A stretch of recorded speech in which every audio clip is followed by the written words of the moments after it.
ازيكم جميعا عاملين ايه؟ صباحكم فل او مساكم فل، وكل سنة وانتم طيبين بقرب العيد الأضحى المبارك. عاد الله علينا وعليكم باليمن والبركات يا رب، ويغم شملنا جميعا بحبايبنا يا رب. عندنا النهاردة هنعمل حاجة كده بنحب نتسلى فيها بالليل. نقعد ناكلها كده قدام فيلم لذيذ. بنحبها قوي في المولات كده، بنبقى بنشتريها غالية قوي على فكرة. عندنا الذرة السويت كورن اللي هي الذرة المسلوقة. هي باجيبها من السوبر ماركت، بتبقى مسلوقة عادي كده في السوبر ماركت معلبة.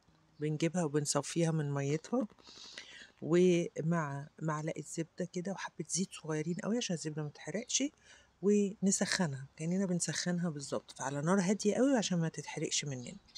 هنحط عليها أي توابل بقى بنحبها، بس أفضل حاجة اللي بحطها أنا بقى عليها ملح وفلفل، كمون وبابريكا وحبة شطة صغيرين قوي. والليمون مهم قوي، يعني هيديها طعم مزز وحلو قوي كده.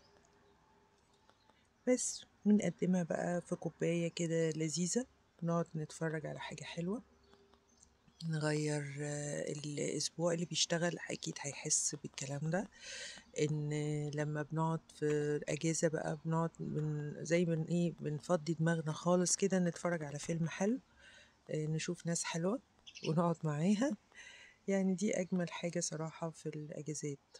دايما يا رب يجمعكم على خير بحبايبكم وحبايبنا كلهم، وكل سنة وانتم طيبين وقرب عيد الأضحى المبارك.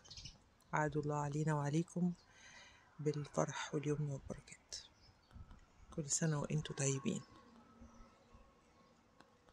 ما تنسوش اللايك والشير، مش كل مرة أقول لكم بقى، كل مرة محدش بيعمل لا لايك ولا شير. اوكي.